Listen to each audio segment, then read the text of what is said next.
Good Tuesday afternoon. Thank you for hopping on NCSA Live. I'm David Kamisek, Senior Recruiting Manager here at Next College Student Athlete. Today joined by one of our recruiting managers, Philip Wells. Philip, it's been a while since we've been on Facebook Live together, but excited to get to talking here about an issue or a topic that a lot of families are interested in, and that's scholarships. So we're going to talk today about how to negotiate a scholarship. So thanks for tuning in, whether you're on Facebook or Twitter or YouTube, whatever social media platform you're watching us on. As always, we do encourage you guys to post as many questions, whether it be about the specific topic we're talking about or anything in the realm of recruiting. We'll get to as many as we can here in the next half hour. But as I mentioned, we're going to really focus in today about how to negotiate a scholarship offer. Some of the reasons that coaches can increase or how their money works and how they're able to do that. Just some tips about not rushing through the scholarship process. Everyone wants a scholarship, but again, recruiting is a process. There are steps to take before you get there. And then again, some tips on how to negotiate your scholarship based off your expected contribution for that program. But Phil, before we dive into that, I think it's first and foremost important just to kind of break down the division levels, what scholarship money is out there. It varies by division level. For example, Division III has no athletic scholarship money available. So why don't we start out just talking a little bit more about the division levels and the scholarships that are available there for athletes? Absolutely, and very much worth noting, just looking at the different division levels and the different disbursements of scholarship money as a whole, and starting with the Division III level, really, this is a level where we don't see any scholarship money. Okay, Division III, they aren't allowed to actually give out athletic scholarships, but there are different funding aspects through financial aid and other grants that specific coaches may be able to come up with. This is heavily relied on when it comes to athletes looking to pursue Division III. Now, Division II programs, we do see full scholarship offers. They're a bit rare, but we do see full scholarship offers. But again, Division II, we mostly see partial scholarship offers. Mainly these go amongst your equivalency sports at the Division II stage. And amongst Division II, there more frequently may be a split between athletic scholarship money as well as financial aid, any kind of academic scholarship money. So Division II, very much sought after in terms of a split. And then Division I is where we more frequently see the full scholarship offer, even though it's still rare. But in our full equivalency sports, football being one, others, again, 6 total equivalency sports, this is where we see full scholarship offers. But even that, we still see split between partial scholarship offers in athletics as well as academics. And then that very last tier, even outside of the NCAA, we do have NAIA schools that oftentimes give partial scholarship offers as well. In rare cases, maybe full scholarship offers, but typically operating a little bit similar to that Division II school basis. Yeah, junior colleges have scholarship money available as well on the athletic side. And again, it can vary by sport. So not every sport is going to have the same allotment of scholarships. They're going to be able to use them differently. So there's a lot of variables that go into the scholarship process, but it's an exciting part of the process, right? When you get that scholarship offer, receiving that from a college coach is, again, it's exciting. Your work is paid off. But your work's not necessarily done, Philip. We hear that, kids get scholarship offers, but it's not necessarily a final offer. There are ways that you can go about asking for more money. You can go about negotiating a scholarship offer, but you need to really balance, being honest with that coach, not offending them, but also getting the financial support you need to attend your school of choice. So as you start thinking about how to negotiate a scholarship offer, there are a couple things that you really want to focus on that a coach can use to offer you that scholarship and to avoid losing a recruit to another school. So Philip, the easiest way to get scholarship opportunities, obviously, to put yourself in a position athletically and academically to be in that spot. But also there's steps that you have to take along the way before you're in that position. And that coach needs to get to know you. That coach needs to become familiar with you as a student athlete, as an individual, before they're really offering that scholarship. So there's a lot of variables there that go into kind of that grooming, that sort of, attracting process, if you will, for a coach to offer you a scholarship. Absolutely. And really within that process, just to kind of look through the lens of a college coach, really talking about some of those ways in which, through that manicuring process for a student athlete, when there is a need to negotiate a little bit, there's really 3 different ways a student athlete can go about it. And first, it's really important that you think about it through the eyes of a college coach. It needs to be a mutual fit between student athlete and college coach. And when there's not a mutual fit in the student athlete's eyes, through the athlete's eyes, there's where you want to present negotiating factors to that college coach. Now, number 1, the biggest way and the most effective way to negotiate with a college coach when it comes to their lens is the fear of actually, again, losing you, the student athlete, to another college program. Okay, typically, when a student athlete presents to a college coach, maybe a couple different scholarship offers from other schools, that can be a heavy negotiating factor because now that college coach may be competing with those other schools a little bit. Just like athletes compete against other athletes for scholarships, college coaches compete against other college coaches to give out scholarships and to attain that best student athlete to continuously build that championship roster.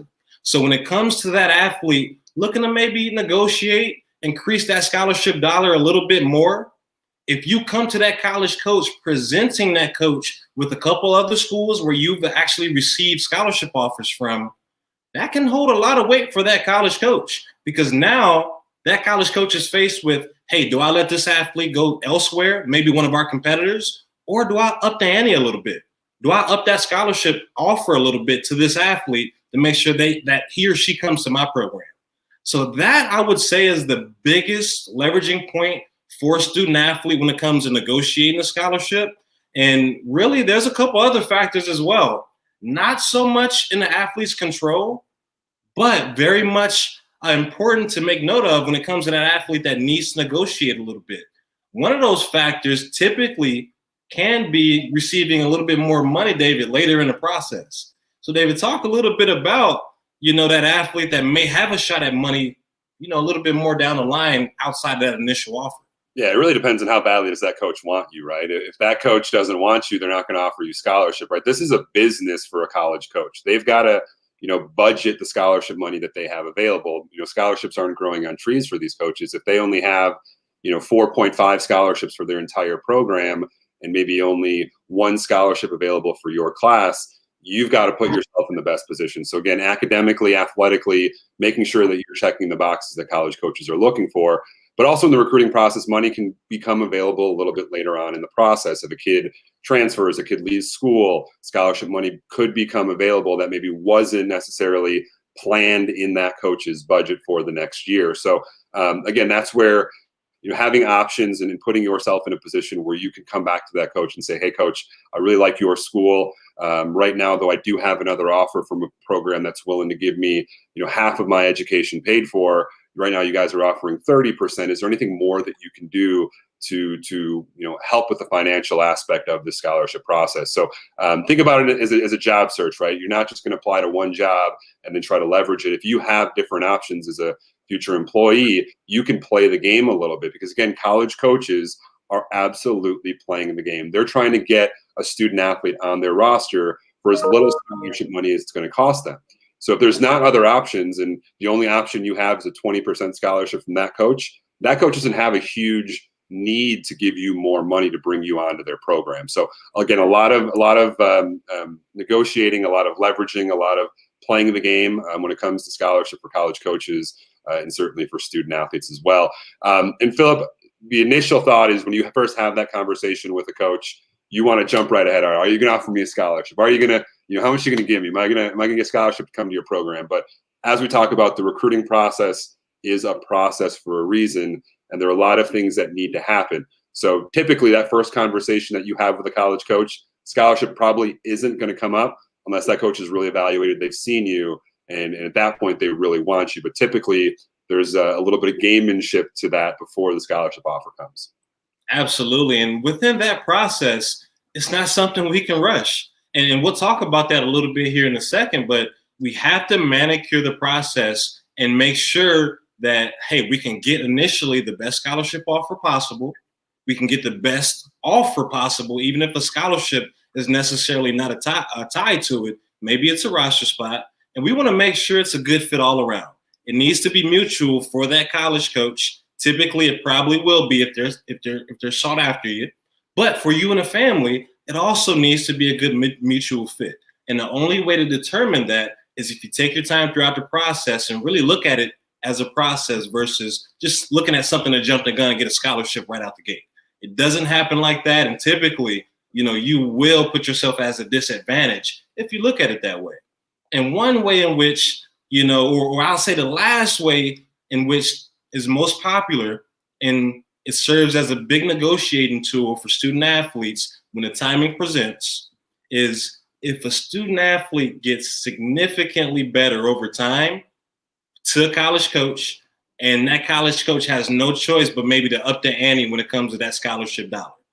And typically when we see this, it's maybe when the scholarship offer verbally goes out early, maybe it goes out sophomore year, for example.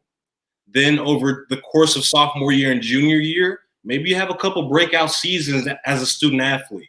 When this happens, there may be a leveraging point where you can go to that coach and actually be a little bit more value to that coach and actually ask for maybe a little bit more of a percentage.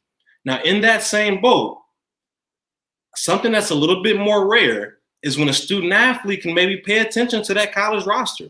If you've been communicating with a coach that initially, offered you some kind of scholarship or is in talks of offering you some kind of scholarship, communicate with them, watch out for the roster. And if you play a certain position, if you fill a certain role on a team and that actual college program has a student athlete graduating, you may be a little bit more value to that team, to that program. Hence, you may be able to ask, for a little bit more of a percentage when it comes to that scholarship dollar. That may take you from 40% to 50%, so on and so forth. But I will note that this is a little bit more rare when it comes to the negotiating factors of a student athlete. Very rare when it comes to a college coach looking to increase that scholarship dollar because you're leveraging more value. It happens a little bit more rare. And as we continue looking to build that process, talk to us about the patience. That's the overall thing. We got to be patient. Patience is a virtue, my mother used to always tell me, and it certainly is the case in the recruiting process. And I think a lot of student athletes get that first offer. They're excited. They want to accept it right away. There is a timing aspect to that to, I think, do a couple things. Number one, make sure that you've explored all your options, right? You don't want to just commit to the first school that offers you, because if one school's offered you, there's probably other schools out there that would be interested in you. Do they know about you? Have you reached out to them? Have you put yourself in a position to be seen by those coaches and possibly recruited by those programs as well? But the offers can vary. Some coaches will give you plenty of time to think about the offer. But again, a coach isn't just offering a scholarship to one player. I'm a baseball coach and I'm looking for a catcher. I'm not just offering one catcher and hoping that he's the one. I'm going to offer it to several different student athletes. And a lot of times the first student athlete to come back to me and say yes is who's going to get that scholarship. So you've got to figure out the timing of it, have that conversation with a coach. When are you looking to have somebody commit by this time? Is there any sort of a timeline that I have? Because again, suddenly that another catcher takes that roster spot, that scholarship, and that option is no longer available for me. So I've got to move on to the next one. But have a conversation with people. Part of what NCSA does is we have these conversations with families. We provide guidance. We provide education throughout the process to make sure that you're crossing all your T's, you're dotting all your I's in the process, and making sure that you're having the right conversation, whether it's your parents, whether it's a coach, whether it's someone at school from the guidance office. Just have a conversation, make sure that you're making the right decision versus the rush decision. Because so many times we see kids commit to a school and then other options come up, so they decommit and they start kind of playing their options a little bit, which certainly happens, and it's understandable in the recruiting process as well. And again, determining the right fit's important. Obviously, the athletic side is an important piece of that. Which coach are you playing for? What's the program? What's the system? But as equally, you're not going to school just to be an athlete. You're going to be a student. Do they have my major? Is it the type of setting that I'm looking for? Is it the right distance from home? So there's a lot of determining factors there if that school is going to be the right fit and if that offer is going to be the right offer for you. So also, I think, Philip, what's important is really understanding the type of offer that you've received. A misconception is that you can only get an offer your senior year. You can get offers 8th grade, freshman year, sophomore year. At any point, you can be getting an offer. So a verbal offer is exactly that. It's a verbal offer, and you're not signing that scholarship until your senior year. Absolutely. And I'm glad you touched on this one, because this is one of the actual factors for families that is very important. And it can be a little bit misleading when it comes to how that college coach is actually leveraging it. When it comes to a verbal offer, anything that comes in really before senior year, it's nothing tied to it. Typically, this can be like a handshake between student athlete and college coach, between parent and college coach, between club coach and college coach. Nothing binding. You haven't signed on a dotted line. So what does that also mean? From the student athlete's perspective, you can opt out of that offer at any time. And the unfortunate part in some cases is that college coach can opt out at any time as well. So know that, again, as you build momentum in the recruiting process and start getting offers, and maybe it's your first, maybe it's your third, know what kind of offer you get, because if it's verbal, keep the communication line clear with that coach. Keep the grades up. Keep the performance up. Because again, the first red flag for that college coach, they can pull out. And the opposite side of that, typically as a senior, is where we see not just verbal offers, but we see offers tied to that in that national letter of intent, the NLI. And that national letter of intent is that actual binding contract where you sign on the dotted line. And when that happens, now that offer is official. You've opted into a contract as a student athlete, and so has that college coach. So very important, we understand what kind of offer we are to receive as a student athlete and that family.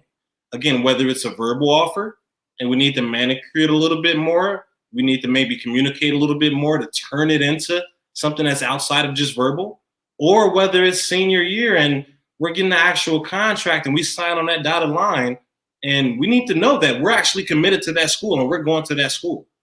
So within that, very important that we, again, make sure we know what kind of offer we're actually getting. And here at NCSA, we have over 750 former college coaches, former players that can actually help you determine what kind of offer that may be, or just really leading up into that offer amongst the recruiting process. So definitely take a look, schedule your free recruiting assessment, create your recruiting profile online, and again, get some help with that process when it comes to really determining that offer. Yeah, because this is a once in a lifetime thing that families are going through, right? You don't get to rewind and redo high school and redo the recruiting process. It's a one and done thing. So are you doing things the right way? Again, that's what we're here for, and the profile certainly provides the opportunity to get visibility to college coaches throughout the country. I think what's important too, Philip, is you need to understand what is your role going to be at that school, right? Again, that's going to determine how bad a coach wants you, is based on that skill level and what they think your impact could be on their program. If I'm a college coach and I'm only offering you a 20% of a scholarship, or I just want you to walk on, that probably doesn't typically correlate to a lot of playing time. But if I'm a college coach and I'm offering you 70% of a scholarship, 100% of a scholarship, that means I want you. That means I think you're going to be an impact player for my program. I think you're going to come in and be someone who's going to help be a rock for my team, someone who's going to provide a lot of support, a lot of skill, and be an impact player within our program. So again, once you've had the chance to really review all your offers, do some math, right? Some of the schools that you're interested in may be giving you a larger sum of money because maybe their tuition is more as well, right? So break down the percentages. It's not just the amount, but it can vary by the school. And again, if you're in a position where you've done what you need to academically and athletically, there's an opportunity to get more money. Stacking scholarships is what the phrase is, the terminology that we use and what college coaches use. If they're able to give you half of an athletic scholarship and maybe 25% an academic scholarship, so ultimately 75% of your education is paid for.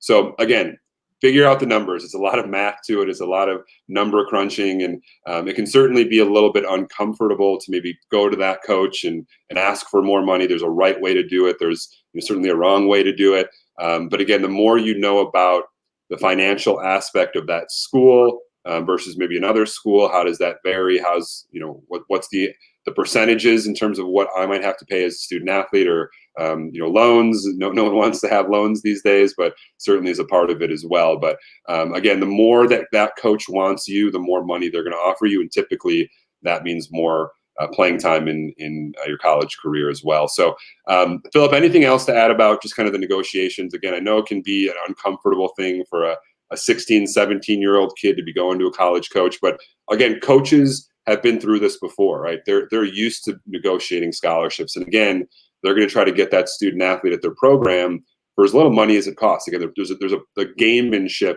involved in the recruiting of the coach, and again, certainly student athletes can take advantage of that as well. Absolutely. And Dave, I think the last point is worth noting there is, again, we definitely all don't want us student loans. So, definitely making sure you're locking into the process and taking it a step at a time to make sure you come out with what's most effective from that college coach's perspective, and to make sure you're doing what's best for your family. The last negotiating piece is really just to come together as a family, think about what your contribution is going to be.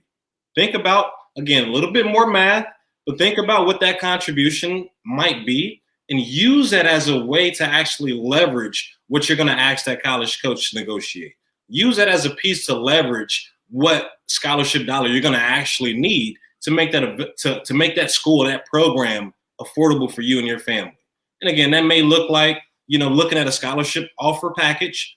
Most packages will actually let you know what your actual family is accountable for up front. If that means your family is accountable for 20%, and you know that as a family, you're only willing or you're only able to contribute 10%, then you need to go to that college coach being upfront and honest and letting that college coach know contribute 10%, meaning I'm going to need another 10% somewhere, whether it's athletically, academically, a grant. Work with that college coach, be upfront and honest, and that's the only way you can be successful at negotiating when it's needed. Yeah, and again, getting a scholarship, it's exciting. It's a sense of relief that your hard work is paid off. But again, when you receive an offer, or even several offers, again, accepting that, finalizing the college decision can certainly be stressful for student athletes and families. So again, it's a life-changing decision, and a lot of families and student athletes don't get it right the first time. We see how many kids end up transferring or just quitting their sport in college. So it's important not to rush the decision, but equally as important to make sure you're taking the right steps leading up to that point, so you put yourself in a position where, again, you're weighing different offers and you're able to pick the best offer, but also the best fit for you as a student athlete. And again, money and scholarships can often really drive that decision for student athletes and families. So we got some questions rolling in here, Philip. So I'm going to start with you. Christy's got one for us regarding scholarship money. Do they give scholarship money to freshmen? Doesn't matter if it's the same division level to negotiate if you have a D1 and a D2 offer. Absolutely. Absolutely. College coaches give out scholarships to freshmen. When it comes to Division II versus Division I, it definitely depends on a lot of variables. That Division I program may have, room to give out a little bit more money amongst what that athletic department's budget looks like. It can vary amongst the specific sport, whether it's an equivalency sport or not, whether it's a full ride sport. It can depend on a lot of different variables, but the short answer is both give out scholarship money. Typically, if they're giving out scholarship money to a freshman in high school, there's going to be a verbal offer tied to it.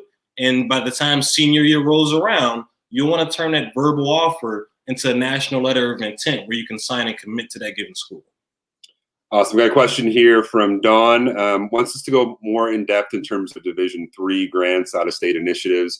So again, no sports at the Division III level offer any athletic scholarship.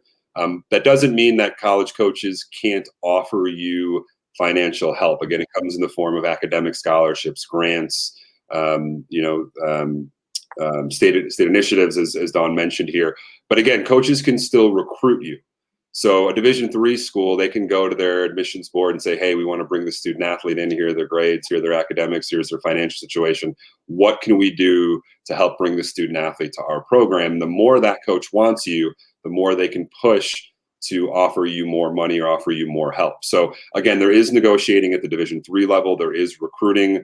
You could have multiple D3 schools recruiting your student athlete, making a push, and maybe the school is trying to offer you a little bit more academic money or more grant help. So there's a lot of ways that D3 schools can recruit. And again, they still do have the ability to negotiate, and you can push for more. So again, if you go to one coach and say, hey, this school's offering me 50% of tuition based on academic grants, out-of-state initiatives.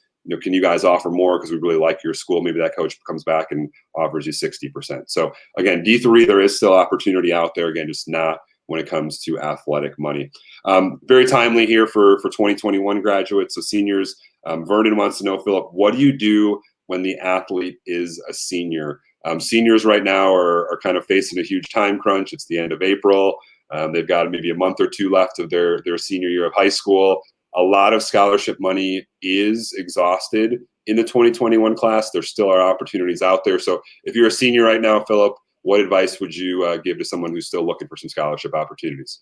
Yeah, well, the biggest thing is know it's crunch time. You have to be completely open. Okay, you have to be completely open to all different potential opportunities. And that ranges whether it's going to be Division I being a goal all the way down to Division III NAIA. And if you haven't been looking at junior colleges, this may be the time. As a senior, you have to be open to all avenues. You have to do a whole lot of research when it comes to looking at, who's still offering, seniors, who's still offering roster spots or scholarships. Can I potentially walk on? You want to look at all potential options, and you want to communicate with coaches who still have opportunities for that student athlete. You want to communicate with coaches who have open roster spots. You can use NCSA's online profile, online platform to help out a little bit with it. In the aspect of looking at, what you need as a senior, be open, look at all division levels, and definitely be a little bit more open than you maybe was prior when it came to that process early on in the recruiting process. Yeah, a lot of seniors, could look at the junior college option. It's a way to still get some of the school paid for, get your basic credits out of the way, get an opportunity to play your sport, and then kind of go through the process again in a year or two to look into a 4-year school. But again, if you're a senior at this point, scholarship opportunities are going to be difficult to come by. We still are receiving tons of roster openings from coaches looking for seniors. Again, typically D3s, NAIAs, junior colleges at this point. So some of the lower level, smaller programs, but there still is opportunity out there. You just really need to take the bull by the horns here if you haven't been doing so. Question here from Christopher. At what point do colleges take the next step? A lot of interest in talking to some coaches, but no offers. So there's not really a blanket answer here. Again, there are some Division I basketball programs that are offering kids that are in 8th grade right now. There are some programs that are waiting till maybe junior or senior year to do that. Typically, the Division I schools will be the most aggressive and the earliest in the scholarship process. And then typically D2s, D3s will kind of trickle its way down. But Philip, it can really depend. And the easiest solution or the easiest answer here is the more that coach wants you and the sooner they know about you and feel they need to make an offer early to kind of get on your radar or get on your good side, that's what's going to be important. So if you're talking to a coach, that's a good thing. There's not necessarily a timeline. But if you're having conversations with a coach and they haven't offered yet, that could also be a red flag that maybe are they that serious about bringing you into their program? Maybe they're waiting for some other kids to make a decision before they offer you. So again, it's hard to give a blanket answer to that. There's a lot of variables that can go into the timing of when a coach is going to offer. And I say there as well, patience comes back into it a bit. Be patient in the process. Be patient with the college coach. But if it's at that latter point, you still haven't really gotten the answer amongst what that college coach's their personal timeline is looking like to fill that roster spot with the offer and with the candidate. Be open, be upfront and honest with that college coach. Ask him, hey, where do I rank when it comes to this position on your recruiting timeline and on your prospect list? Sometimes that coach can be open and honest with you, and that way you may be able to check that school off the list and look elsewhere. But you got to be upfront, you got to be honest, and first keep in mind being patient, then bring it to the attention of that college coach at the latter half. Awesome. Got another question here from Brian and Cheryl. What if you have several verbal D3 offers, but have a lot of interest from D1 and D2 schools who are waiting to approach you, but are waiting to see you on the AAU circuit? Again, that's where, Philip, you have to determine what's the right fit for you. If you're set on playing at a D1 or D2 level, you got to take maybe a little bit of risk and hope that, I mean, this is a basketball student athlete, assume that this summer you're going to get seen, but it can vary. Again, if D3 schools are offering you, but D2s or D1s aren't, maybe that just tells you that you're a D3 caliber student athlete, that you're maybe not at that level to play at a D2 or D1 level yet, or again, maybe you're waiting till the summer to hopefully get seen and have a breakout summer and get some more interest. But typically, again, that if a D2 school is interested and D1s maybe aren't, that probably means that that's probably the level of play that's best fit for you. Absolutely. And when it comes down to what's the best fit for the family, now, if it's going to be D1 and that's what you're shooting for, then put all your chips into it. Make sure you have an outbreak season amongst the AAU circuit. And if you fall short, then you know you're going to need to be open at the latter half of recruitment. But again, knowing that, you're hearing from a certain level of schools, if it's D3, if it's D2, take that into heavy consideration, evaluate it heavily, think about what's best for the family amongst what you're being offered. And again, just because you're going, you're maybe considering a Division III program versus a Division I, finances may be different. Amongst a Division III program, you may, although they can't term it as an athletic scholarship, you may be in a better position financially going to that Division III program amongst other forms of aid outside of maybe a Division I school where you may have a percentage of a scholarship that doesn't help out the family as much. Cool. We're running up on time here, so we're gonna knock out 2 more questions. We'll go speed around here. First one from Johnson. He said we kind of answered it, but I do want to talk a little bit more about it. Will they tell you what percentage they are willing to give before you actually sign the letter of intent? Yes, that's a conversation that you've had. When you sign that letter of intent, it shouldn't be opening the document and saying, oh, 70% of a scholarship. That's awesome.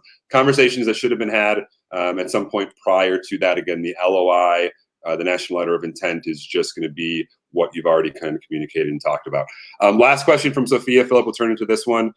So freshman athlete, the school isn't that big, so how can I get out there? We also, I think, have a similar question here about a student athlete that lives out in Hawaii, where it's difficult to get seen. Start your NCSA profiles, my first tip. But Philip, what do you have here for families where getting exposure is difficult and you're not playing at a huge school, you're not playing in a highly recruited area? Absolutely. First off, start that NCSA recruiting profile. The biggest thing you need to know is that if college coaches can't see you in person, they need to see you online. So when it comes to your online presence, it needs to be filled with, a profile. It needs to be filled with video. College coaches need to still be able to find you at the search of a name, at the drop of a hat, by online profiles or video or a number. Now, outside of that, you need to more than ever reach out to college coaches. College coaches likely aren't going to find you by buzzwords. They aren't going to find you by the community because you're not near that college program. So as a student athlete, a little bit further out, maybe a lower program, maybe lower exposure, you need to act on that and you need to reach out to college coaches directly. Let them know you're available. Let them know that you're a prospect. You're achieving what you need to in the grades on the field or the court. And you're looking to aspire to go to that certain program and to be a prospect in college. Without it, college coaches may not know you and you may slip through the cracks. So you got to be extremely adamant when you're in a little bit of a smaller area or the exposure is low, by making sure that online presence is very much adamant. You need to make sure you're doing your due diligence to actually be proactive and reach out to those college coaches directly. Yeah, that's really one of the advantages of starting the process early. Is as a freshman in high school, you can reach out to a college coach. You can email coaches. You don't have to wait for coaches to find you. A lot of families that we talk to, again, it's junior, senior year, and they haven't been doing that, and they're trying to figure out opportunities. Coaches love when student athletes reach out. You're raising your hand. You're expressing interest in that school. And again, that's something you can do, first day of freshman year, walk in the door. You can send your information out to schools. Don't have to sit back and wait for coaches to find you. That actually segues perfectly into some of our commitments. We've got a couple of really cool ones here that are going to hit the difficult finding exposure and being proactive and taking advantage of the NCSA profile. Kobe Pierce is a perfect example here, tennis student athlete. He and his family are from Ottawa, so they're from Canada. Again, my assumption is college coaches aren't just flying up to Canada hoping to recruit tennis athletes. They got started in our network a little less than a year ago. Didn't have anything happening in the recruiting process. University of Hawaii at Hilo actually recruited Kobe, so he's going from Ottawa to Hawaii. Pretty big jump there. Again, NCSA profile can provide a lot of opportunities to cast that net wide. So congratulations to Kobe as he's heading to a much warmer destination than Ottawa in Hawaii. Very good. And not so much a story of going far out, but very much big congratulations to Jared here. I'll tell you what, David, these action photos get better and better. these action shots here. But a story amongst Jared Lee Cabezos. Jared, he actually started the recruiting process as early as, again, 7th, 8th grade, just like we've been talking about. And Jared actually, a kid out of Texas looking to aspire to play some good football at the next level, was able to actually accept his offer going over to North American University, also in Texas. So not going far out, but a little bit of a success story amongst Jared, getting the process started really early and coming out successful. Tyrell is going far out, Philip. Tyrell is from Hawaii, volleyball student athlete, a setter. He's going to college in New Hampshire.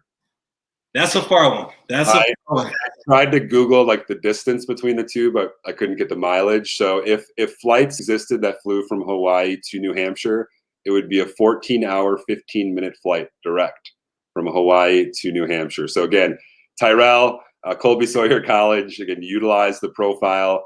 So again, a student athlete in Hawaii, you know, you got to be proactive. You got to get yourself out there. He did that. He found hopefully what'll be a great fit for him halfway across the country in New Hampshire. So maybe Kobe can give Tyrell some of his winter clothes, and Tyrell can give Kobe some of his shorts and swim trunks, because they're going to be kind of flipping locations there. But again, that's awesome, right? For us, that's what we love to see. We love to see a student athlete in Hawaii who may not have had any other opportunities to play a sport in college, utilize our network, find hopefully a great fit for him. And again, he's taken a pretty big leap, going 14+ hour flight away from home. Same thing with Kobe, going from Canada to Hawaii. So again, the power of our network, and coaches are searching our network, looking for student athletes. There's opportunities out there. You just got to put yourself in the right position, take the right steps. So hopefully someday you're having to figure out how to negotiate a scholarship and saying the right thing. I know, Philip, you've been through the process. You've been through that as a student athlete. You know how stressful it can be, and also how rewarding it can be too when you're finally made that decision, and that sigh that you have is just kind of released from you. You got it. I will say from firsthand, the recruiting process, it's a little bit of a battle sometimes, and it's a journey. You know, it's not something that happens in a couple of days, but when that hard work does pay off, as you can see from those commits there going to their next journey of recruitment, academics, and athletics, the fruit of it is very sweet. The reward is very sweet. The juice is worth the squeeze, Phil, right? Here we go. Awesome. We appreciate you guys hopping on here with us for about 35 minutes. Apologize if we didn't get to all your questions. Again, if you have any specific questions about your student athlete, your family situation, reach out to us. It's what we're here for, to help guide and give you guys as much education on the process, as many pointers as possible as well. We're back here next Tuesday, 2 p.m. Central Time, every Tuesday. Next week, we're going to talk a little bit more about the NCAA Eligibility Center, get some updates around the ACT, the SAT. Again, over the past 13 months, there's been a lot of changes due to COVID. ACT and SATs have been involved in that, so we're going to touch on some updates next Tuesday here, 2 p.m. Central. But for Philip Wells, I'm David Kamisek. We appreciate you guys hopping on, and have a great rest of your week.